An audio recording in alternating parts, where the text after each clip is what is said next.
Hello and welcome back to my channel. Today, I'm sharing with you a mindset hack that absolutely 100% upgraded my life. It took me from $0 in savings to thousands and thousands of dollars in savings and going. I will share with you that this didn't happen overnight and this is not magic, but this is an important money mindset hack that it took me a while to learn. I'm almost embarrassed that it took me as long as it did, but that's okay. I got it. And now I'm going to share it with you so that you don't have to spend as much time as I did figuring this out. So before we can really get into this, you really need to understand my background and where I come from so that you can understand my relationship with money. And this will help you figure out whether or not you relate to this or not, because we all have different money stories, right? But I came from very little. I didn't have a lot growing up. I didn't realize that because I had an amazing parent who really worked hard to make sure that I had anything that I wanted. I definitely didn't understand the sacrifices that my mom made or even what it took for her to make me feel the way that I did growing up. But I did not feel lack as a child. I do remember hearing things that now I understand affected me subconsciously. Like I remember hearing that we were broke or that we didn't have money or, things like that. But I didn't really know what that meant because everyone in my environment was kind of living the same way.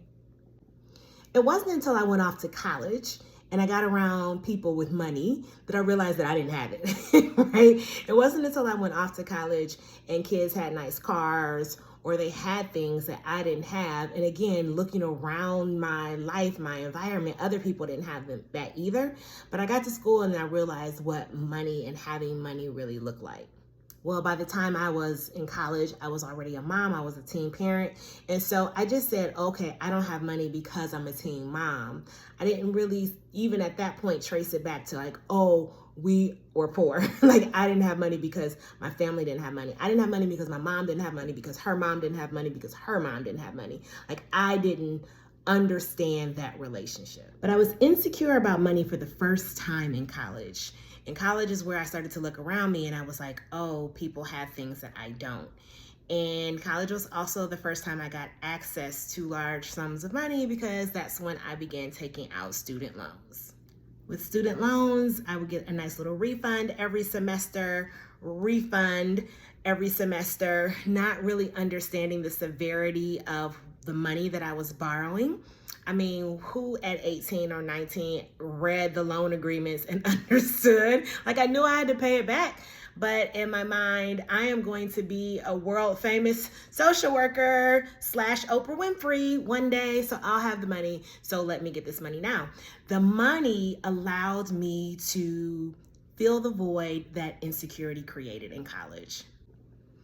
So somewhere around 18, 19, 20, I learned to feed insecurity with money and thus created or really instilled further my relationship with money. Spending money made me feel better about myself. So let's fast forward to today, because college was many years ago for me. Undergrad was many years ago for me.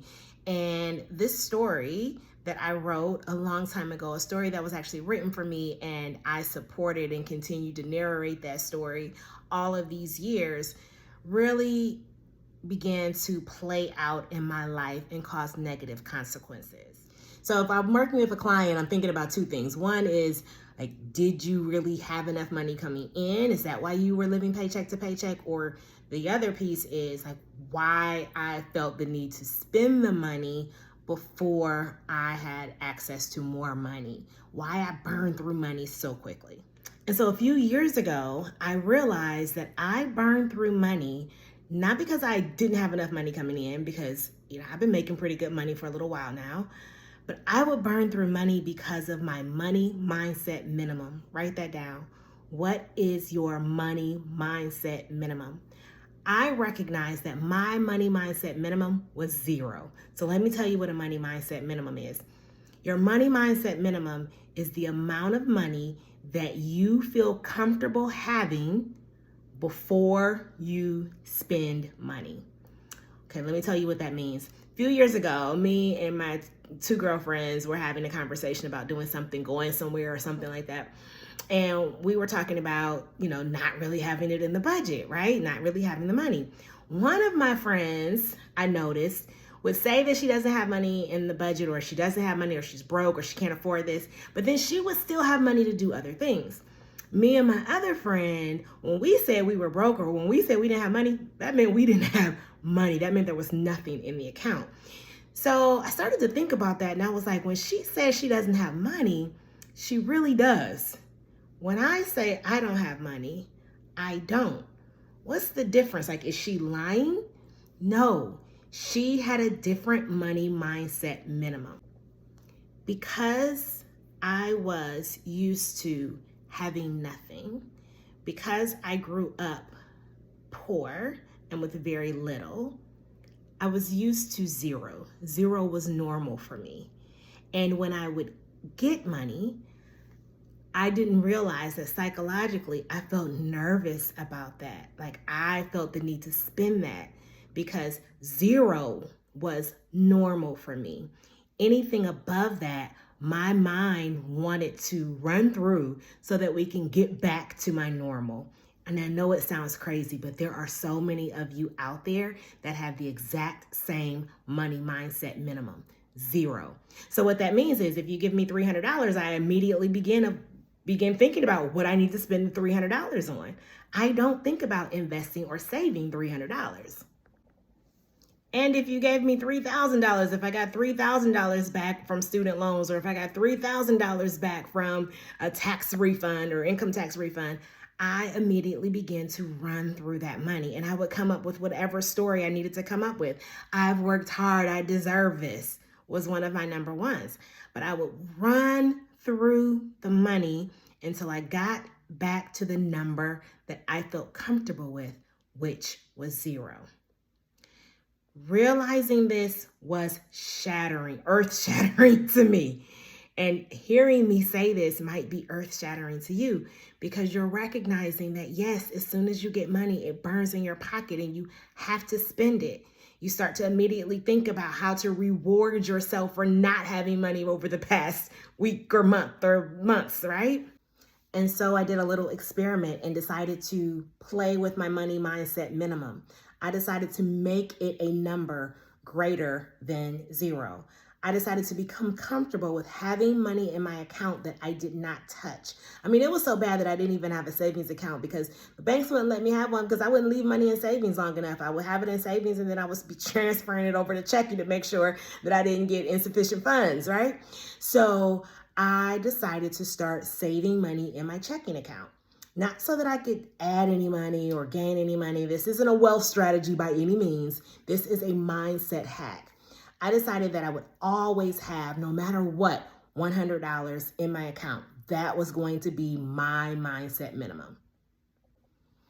And really, after maybe the first month of having the $100, I was like, okay, this feels good to be able to check my account and know that nothing is going to bounce, know that I'm okay, know that I can, do some things because I'm always going to have that $100 in my account. So I was like, well, let's up it.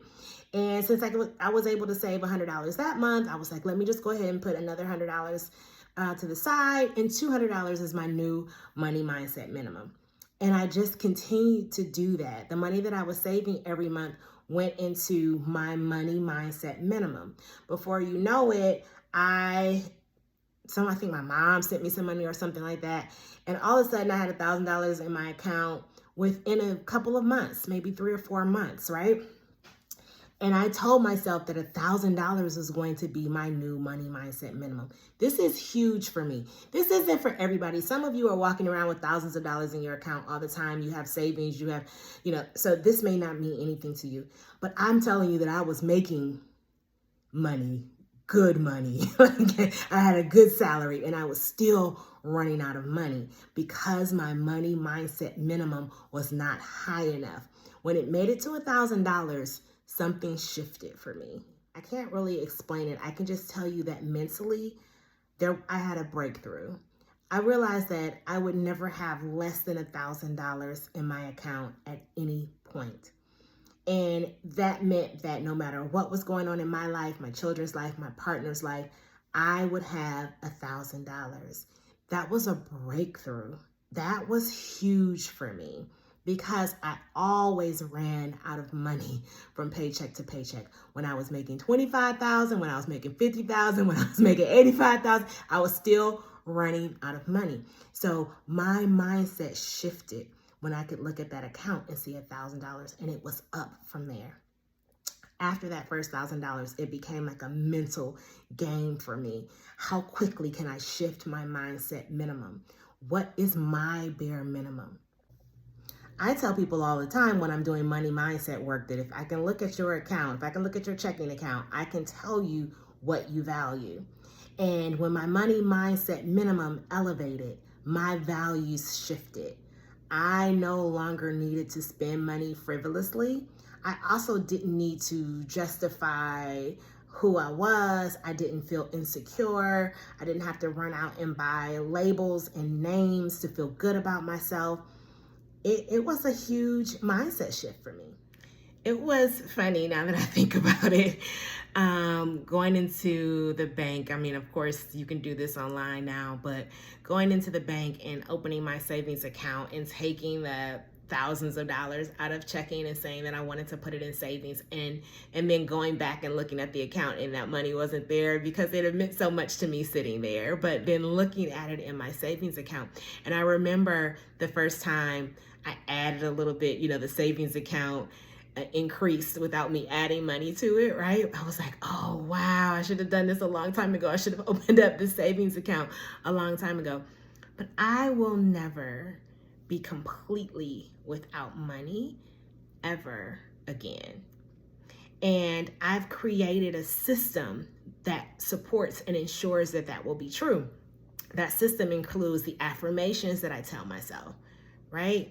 I don't make desperate purchases. Like when I had a poor money mindset minimum, I would have to run out and spend that money because deep down inside, I believed that that money would be gone. And who knows when I would have access to money again. So I was making desperate purchases. I would tell myself that, oh, I'm treating myself because I've worked hard. But really, I was running to spend money because I believed that I didn't really have access to that money. I didn't deserve it, and it may not come back. But now that I have this positive relationship with money, and I know that money is all around me, it's next to me, it's in front of me, it's behind me, it's through me, it's inside of me, right? Like I have access to money whenever I want to. I have this great relationship with money. Money finds me. Like it's so funny now that when I believed that I was broke, when I used that language, I was always searching for money. And now like I'm always finding opportunities, right? It's almost hard for me to sit still because I see money everywhere I go. And I've greatly changed my relationship with money. So I just wanted to bring this to you. I just wanted to share this with you. Again, I know it won't resonate with everyone, and everyone doesn't relate to my story. But if you know that you're one that lives paycheck to paycheck, if you know that you struggle with money, if you find yourself praying for money, right? As abundant as we all are, and as much money is out here in the universe, if you find yourself praying for money to pay your bills, there is a shift in your relationship with money that needs to take place. And part of that shift you can impact by paying attention to your money mindset minimum. I invite you to also share this with your friends or your family members, the people that you trust that can hold you accountable and that maybe you can hold accountable. Maybe even create a pact. Do this together for 90 days. Do this together for 6 months. See how you're going to set and elevate your money mindset minimum, and then come back and let me know what that shift did for you in your life. Okay? All right. We'll talk soon. Love you. Take care. Bye.